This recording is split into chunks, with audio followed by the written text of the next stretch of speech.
Astro listeners to Star Lady Soul Reader Network. This is your host, Media Monk, and I have our shining star of the zodiac on the line. It's Star Lady. Hi, Star Lady. Hello, Media Monk.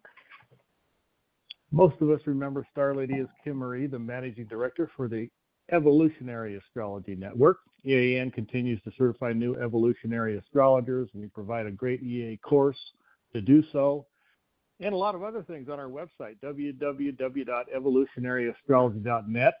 Look for that little orange button on the homepage to go to our forecasting webinars page, because we got the brand newly minted 2024 webinar forecast, the annual forecast for this year.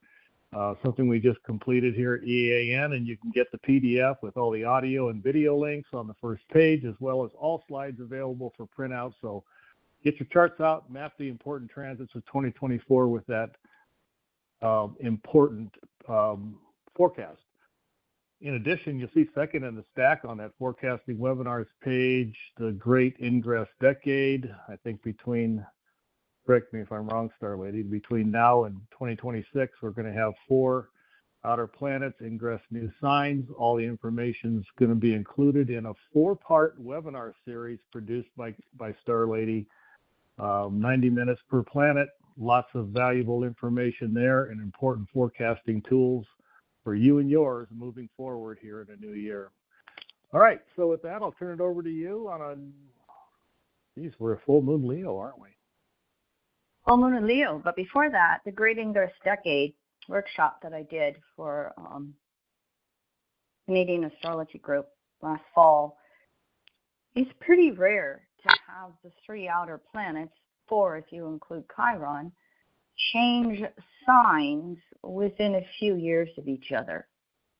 Between Pluto and Aquarius 23-24, we then have Neptune Aries 25, Uranus Gemini 25, and Chiron in Taurus 2026. That creates for a pretty exciting decade ahead. We're in the middle of the decade, but these 4 outer planets changing signs, buckle your seatbelt. There's a lot of shift in collective energy that we are in the midst of over the next few years. So I was pleased to be able to put that in a concise format for everybody to listen to. And so, yes, Media Monk, full moon of Leo, squaring your moon, by the way. But the other thing about this full moon of Leo, which, by the way, we are recording it right on the full moon, January 25th. It's at Sun 5 Aquarius with the moon at 5 degrees Leo.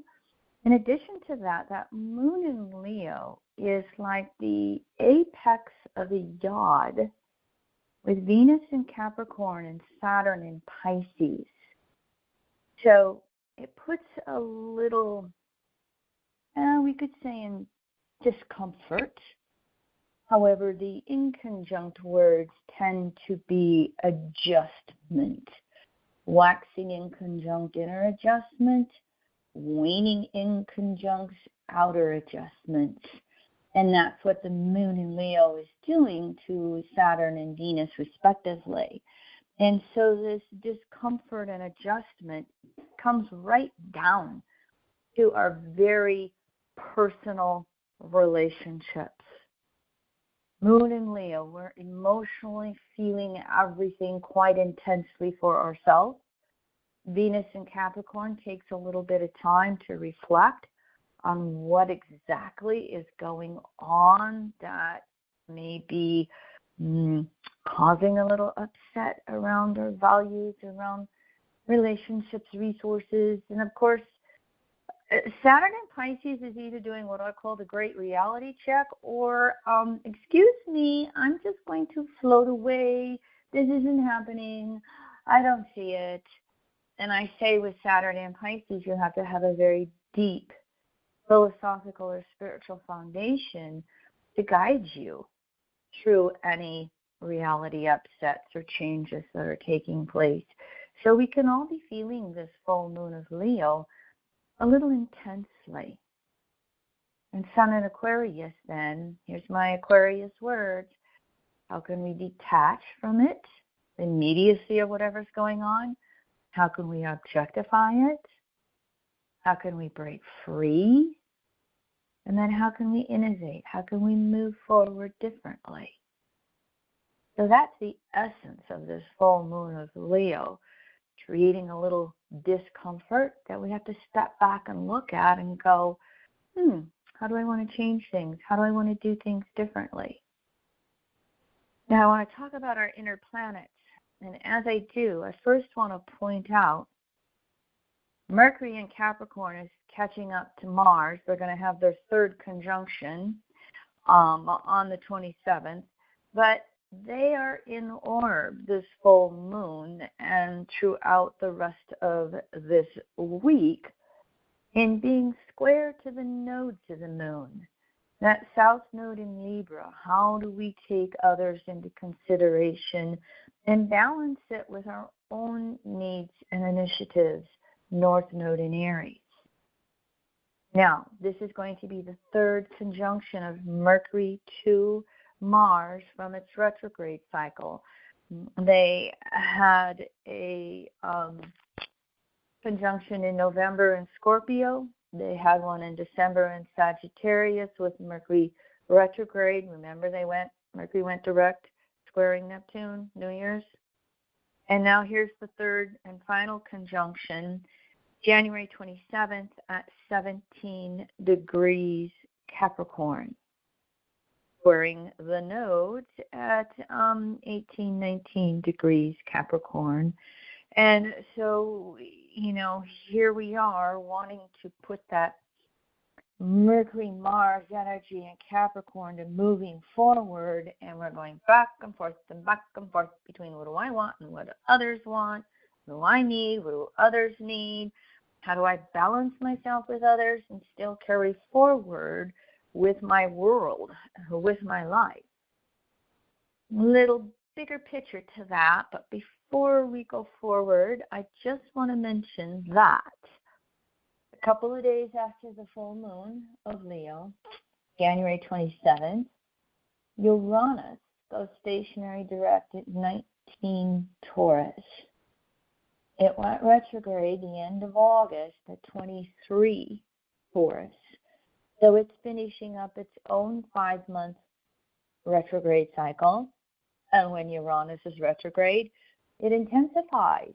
Detach, objectify, break free, and innovate.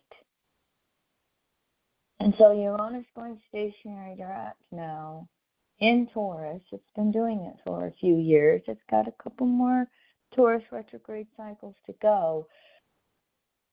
It's there for us to start getting a handle on our resources and what we value around resources. That Mercury-Mars conjunction in Capricorn, while it squares the nodes of the moon, is trining Uranus in Taurus.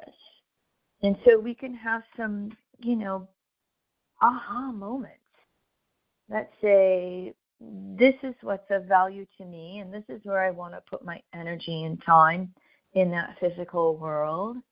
And here's what I can release. Here's what I can shed. Perhaps some of us are recognizing, oh yeah, we only have one playground on planet Earth. How am I going to take care of it? How am I going to participate in conserving resources, which is what we all have to do?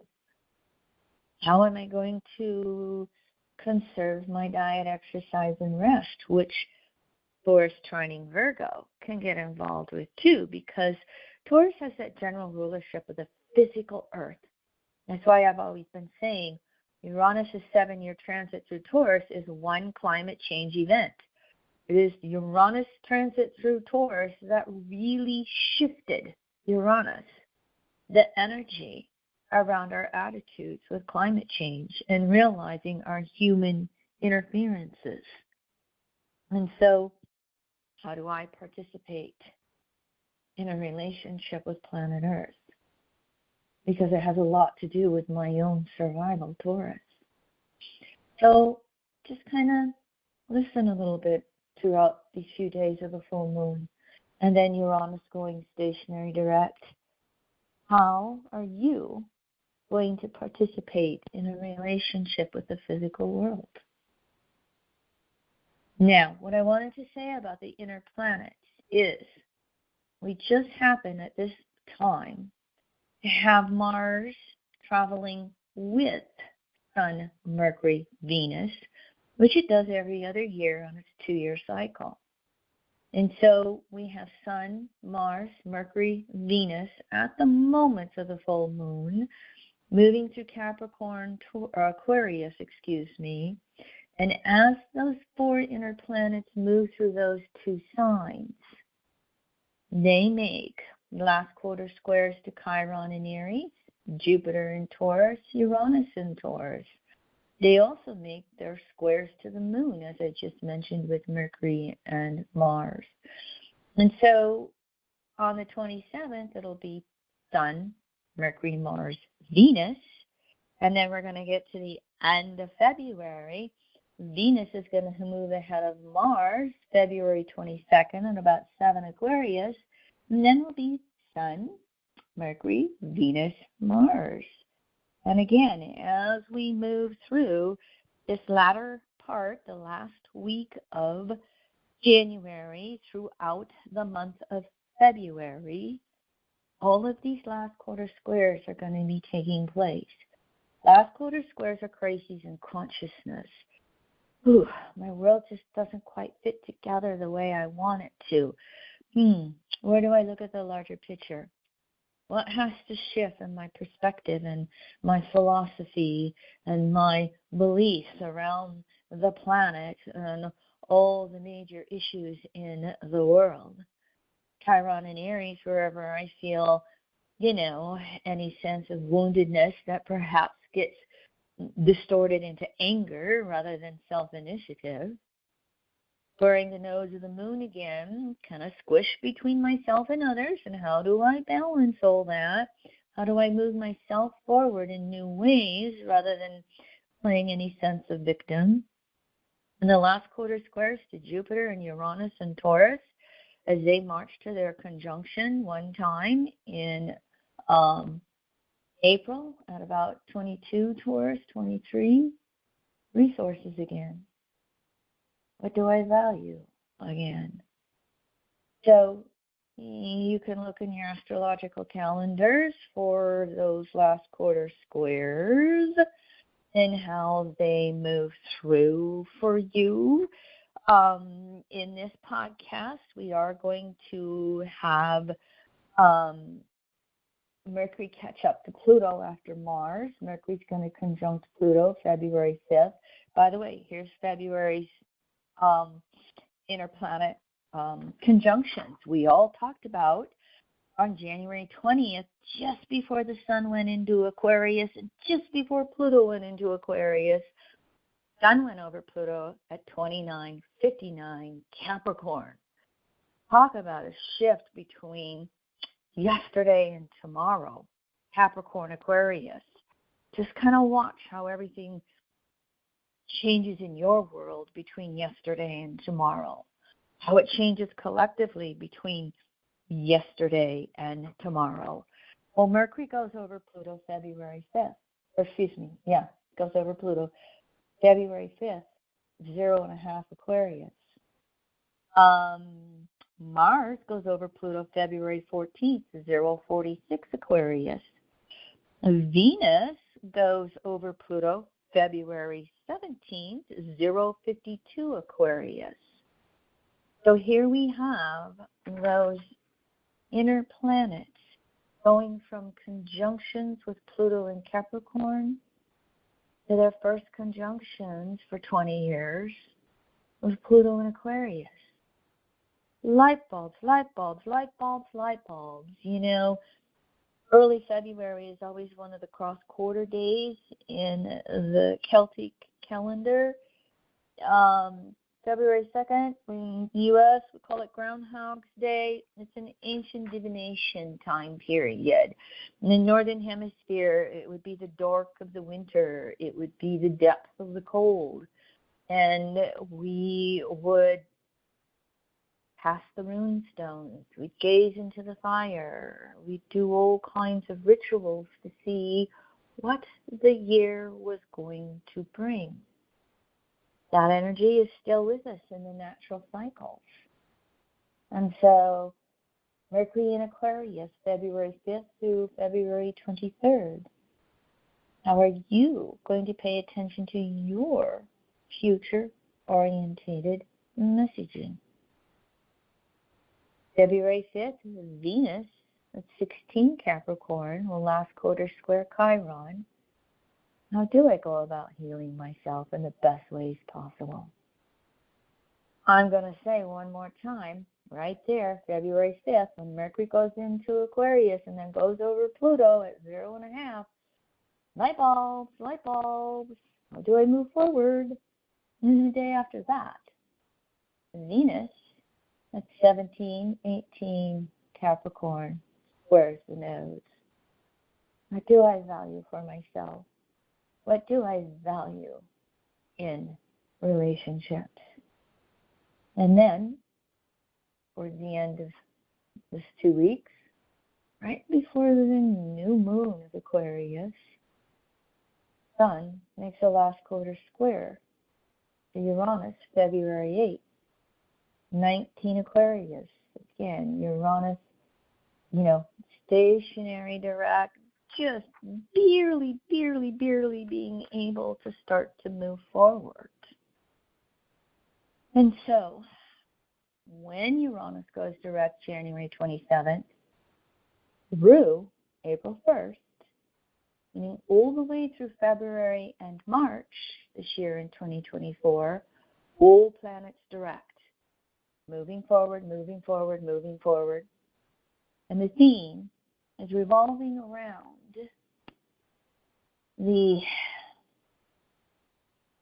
stellium of the inner planets together, creating a buildup of energy, having to relate to the more mundane outer planets, even though they all operate very personally in our charts.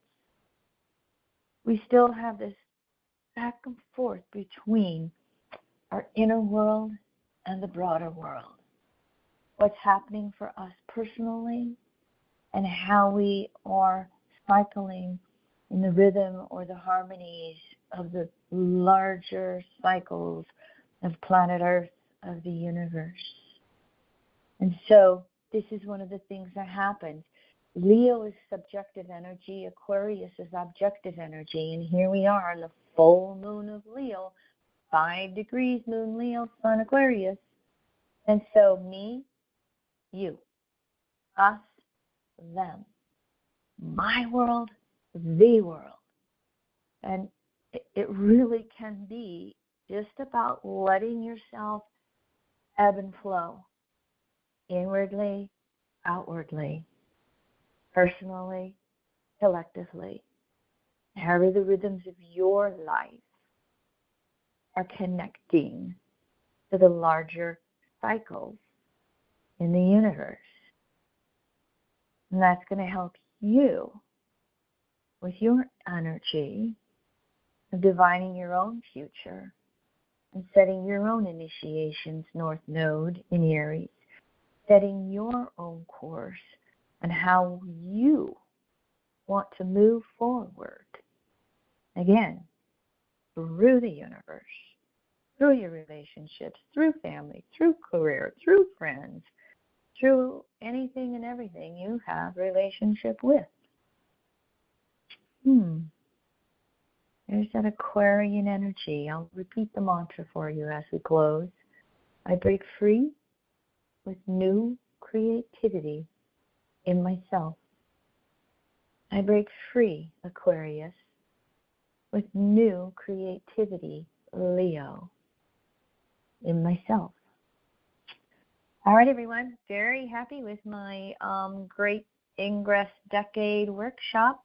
Enjoy your own insights through it on what these 4 outer planets have in store for us as we move forward individually and collectively on the planet. And of course, if you're interested in getting your own private session with Star Lady, Kim Marie, just call 1-605-348-5111. And again, always go to www.evolutionaryastrology.net for more information on our EA course. All right, thank you, and we'll see you again next new moon, and move with joy and passion on this very progressive journey to the core of our souls. Thanks for tuning in, everyone.